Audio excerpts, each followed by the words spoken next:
So this recording is Module 2, which is Single Area OSPF version 2 configuration. Now I'm starting off with the objectives. The list of objectives is very important. It's easy to kind of click right through and start at the first slide for this module, but I wanted to draw your attention to the objectives. These are the objectives that you need to know not only for this chapter, but for your CCNA certification. You will have to know how to configure OSPF version 2, whether you have to actually configure it on a device or whether you have to be able to troubleshoot it for the CCNA exam, but it's an extremely important concept. So you'll want to use each of these objectives as a checklist and make sure that when you get to the end of Module 2 that you can be able to know how to do each of these. Also pay attention to the wording. So I learned this after years of studying for the CCNA certifications, that you'll want to pay attention to the wording when you're looking at objectives for the CCNA certification, especially.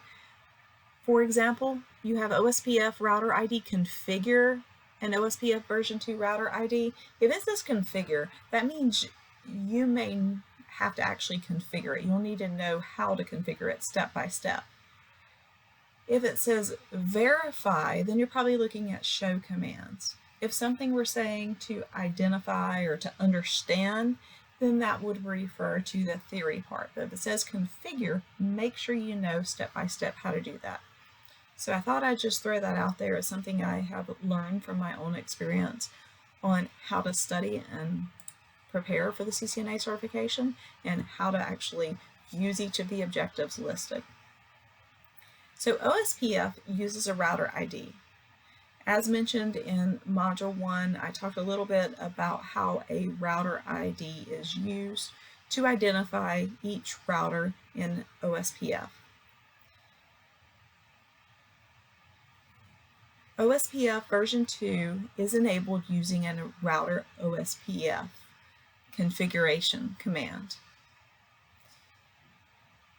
So after you enter that, the router goes into a router configuration mode. You'll actually see the prompt change to this mode right here. You may hear it referred to as a global config mode. Again, the routers use a router ID. This is similar to an IP address. You can use these are used by the routers for synchronization between the OSPF databases. They're also used for designating a designated router and a backup designated router, used in that election process, I should say, for the DR and the BDR. Now, the way that this is actually used is in this order. So you can configure a router ID using that command. We'll look at that in a minute. If a router ID command is not configured, then the router will choose the highest loopback address. If there is no loopback address configured on a device, it will use the highest active IP address. So it goes in that order: router ID that's been configured, highest active loopback, or the highest active IP address. Now, to configure a loopback, we did this in the earlier courses for CCNA, where interface, loopback 1, you enter the IP address, command, the IP address, and the subnet mask. So loopback looks pretty similar to that, but it's usually 1.1.1.1, 2.2.2.2. It's kept pretty simple. So if you wanted to configure router ID, you would go in and enable the routing protocol using the commands router OSPF and the process ID, which is 10, which would signify that version of OSPF or that group of devices that are using the same set of OSPF instances or routing protocols. And then you would issue the router ID command for that particular router. You can go in and modify that. You can go in and just type router ID and type the new router ID if you want.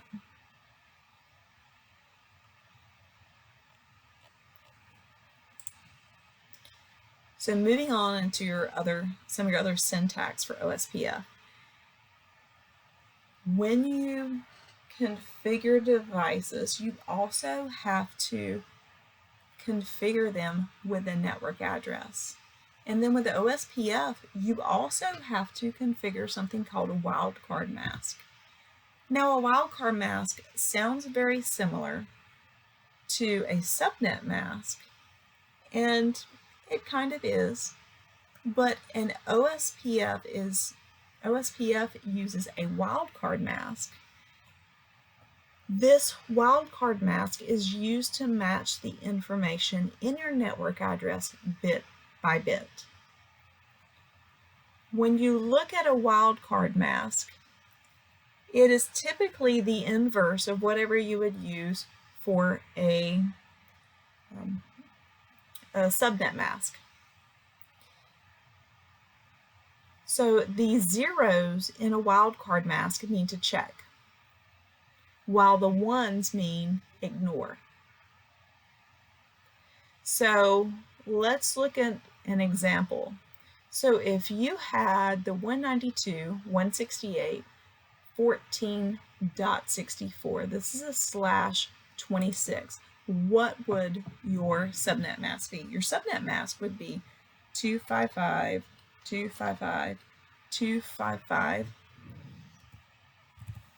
So I'll type that in here. Now, how am I coming up with this? Well, if you know your CIDR notation, which is the /26, then you should know the equivalent subnet mask for that. If you have questions about that, let me know, but that should have been covered in your CCNA version 1, and then maybe again in CCNA version 2 course. So for a /26, the subnet mask that would be associated with that would be the 255.255.255. Now for the /26, that will be the first 2 bits. So that would be the 128 and the 64, which equals 192. So 255.255.255.192. So the inverse of that would be this. If I wanted to make sure that the network address matched exactly to the 192, I would do all zeros to check. If I wanted it to match 168, 0 to check. 14, 0 would check that. Now for the 192. In order to figure out what the inverse mask is, the best way to do that would be to draw that out in binary if you're not sure. So if I look at Word, I have actually drawn this out. Literally, I hand wrote this out. So I hope you don't mind my messy handwriting, but just to show you an example of how I would actually do it. If I were in the classroom, I would be showing you this method. So if this is the 192 right here, so how did I figure out what the one, or actually this is right here, this is from 192. So 128 and 64 equals 192. Now, when you're looking at your wildcard mask, you're trying to check bits or match bits. So the address ended in .64, and you want to match up the network part. So if you're looking at this, this becomes the network side, this becomes the host side on the side of the line. You want to match up the network bits and check those. So in order to check it, you would use a 0 and you would use a 0, because 0 means to check this bit. I want it to match exactly, but the other bits are 1s. 1s mean ignore. So if you were to look at this particular value equals 63. So by entering that value, that would check the first 2 bits and ignore the others. So you would type that in here.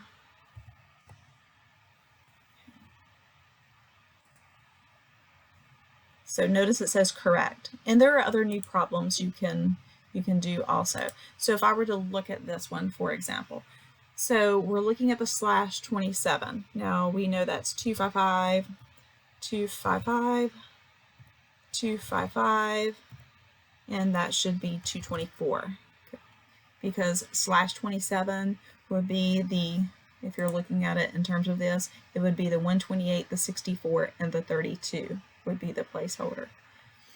So if I were to actually draw this out, if you're looking at 128, 64, 32, so this would be your dividing line for your /27. It would be right here. So then you'd have the 16, the 8, the 4, the 2, and the 1. Okay. So again, if you're looking back at this exercise, so you have the 224. So if you're trying to figure out what your wildcard mask would be, again, you would want to check it, or you'd want it to match the first part, the second octet, the third. Okay. And then for the 224, so 224 looks like this. So 128, 192, 224.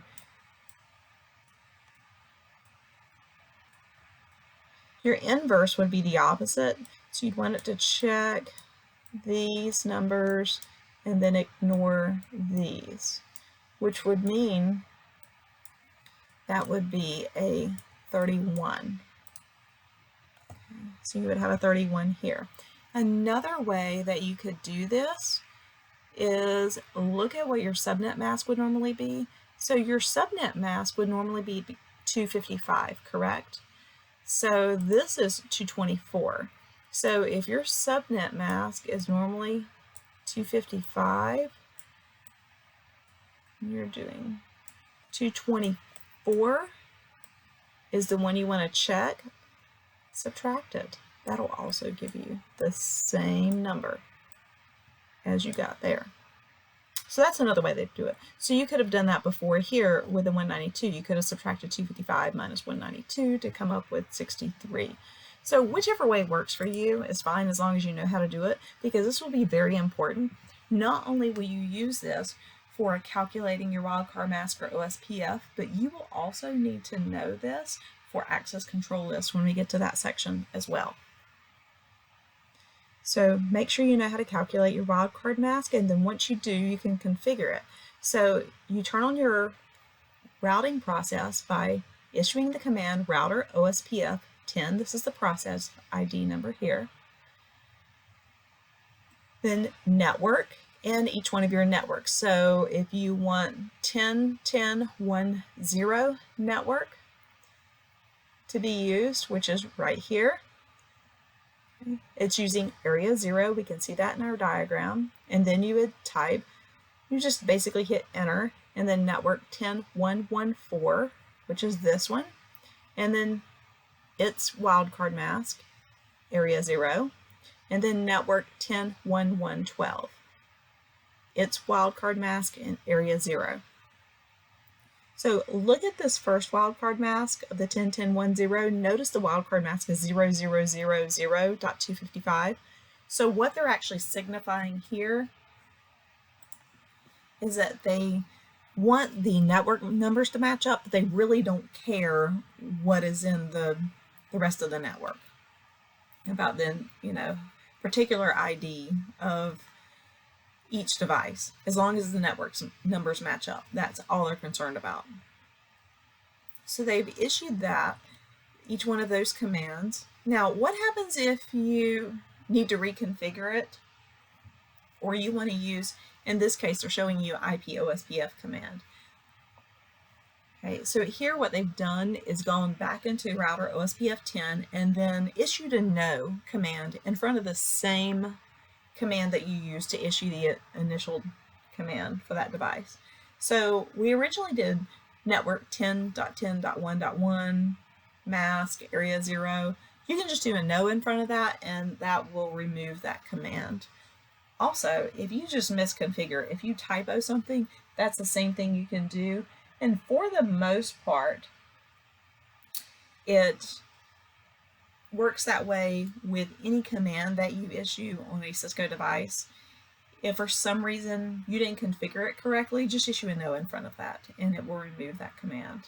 And if you've entered that recently, then that should be one of your last 10 commands that's held in the buffer on your input, like when you're typing in. So you can just use your up arrow, scroll through your last 10 commands, and then probably find it there and issue a no in front of that.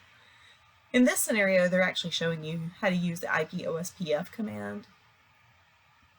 And instead of using the address, they're actually specifying which interface to include that on. So that's what you're being shown here. And you're having a chance to try it out in the syntax checker.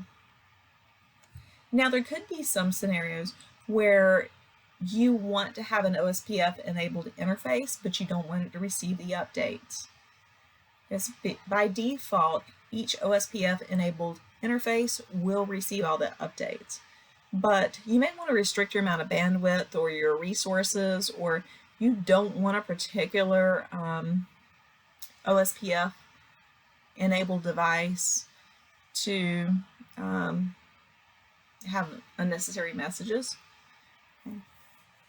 So you could have an OSPF enabled interface listed as passive.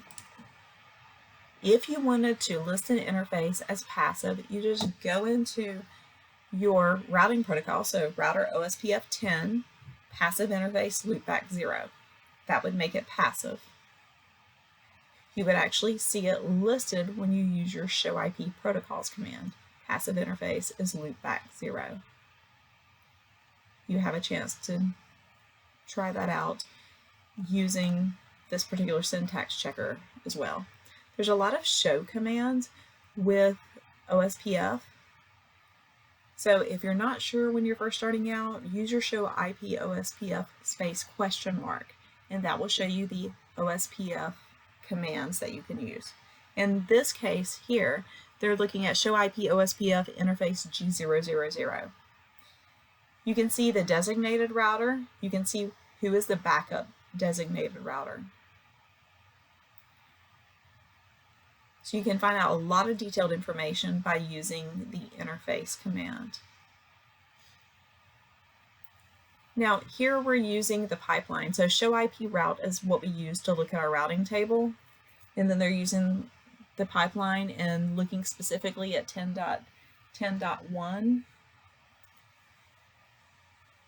Now, if we're looking at this, we can tell that it's a loopback interface because it's a /32.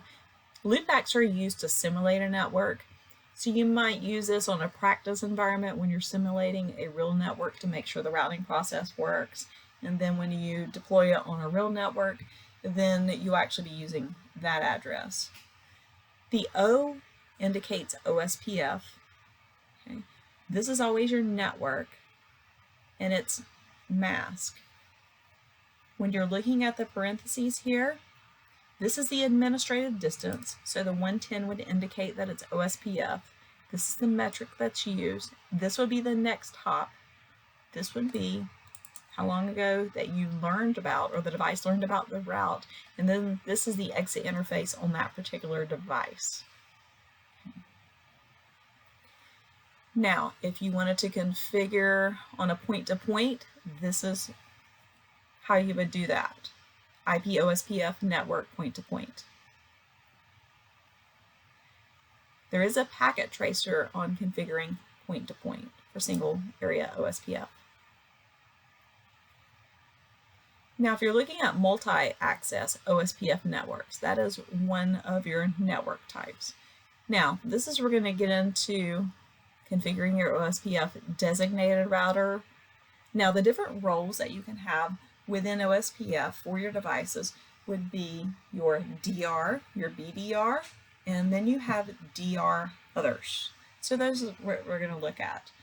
Now, again, the role of the DR is to disseminate information. I showed you a video of that in Module 1.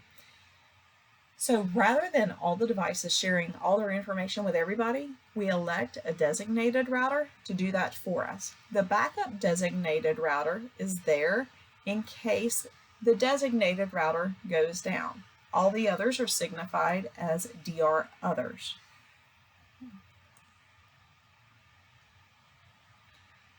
Now, just as review on your DR and BDR, so your DR is the router with the highest priority number.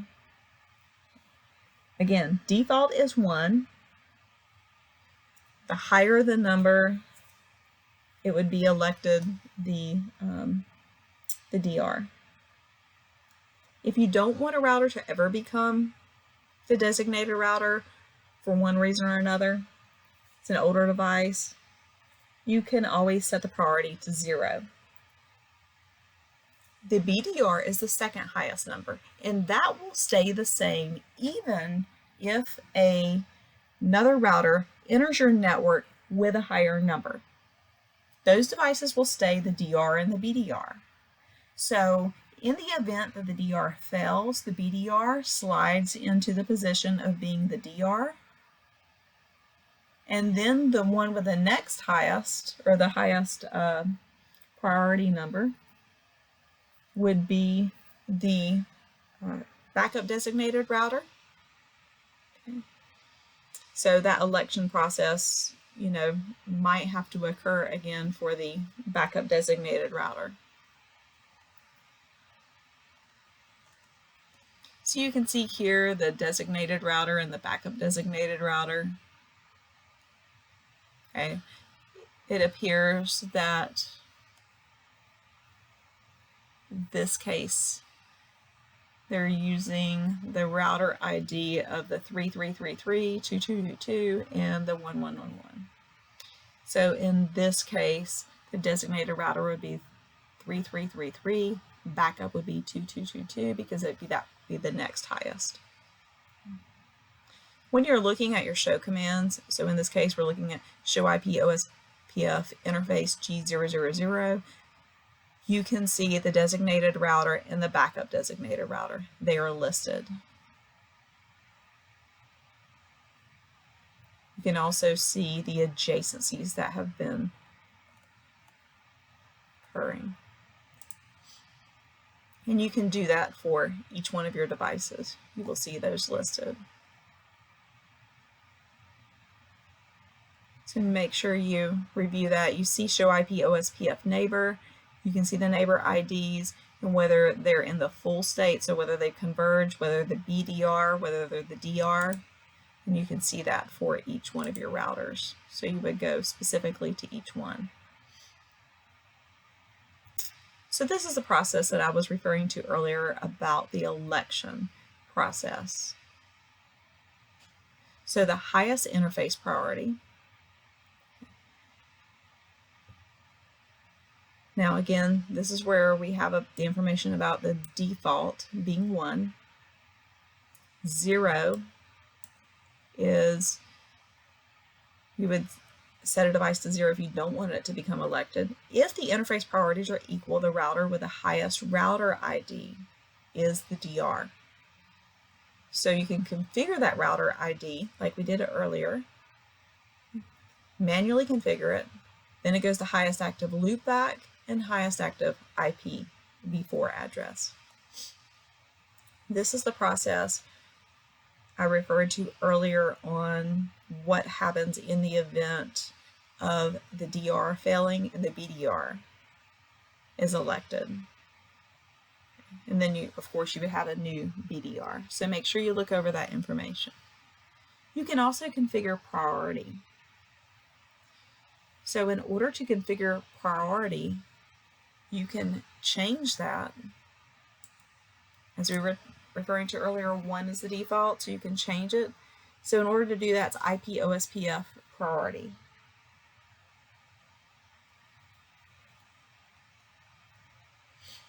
If you change these commands, usually you're going to enter this command clear IP OSPF process. Now, in Packet Tracer, I believe it typically takes it on the first time, but on real equipment, I've seen it entered for as many as 3 times before. It takes a little bit of time for this command to take effect sometimes. So if it doesn't take it on the first time, just re-enter that. So once you enter that, it'll kind of clear everything out, and then you can go in and look at it and see the new BDR or DR. You can see the priority numbers. But again, clearing that out will help. So that is the first part of this Module 2. It's a pretty long chapter. Make sure, in kind of a review, make sure you know the election process. Make sure you know how to configure your devices. Make sure you know what a priority number is, the difference between a DR and a BDR. Let's see. Be able to verify using your show commands. So these are all important things that you need to know out of the first part of Module 2.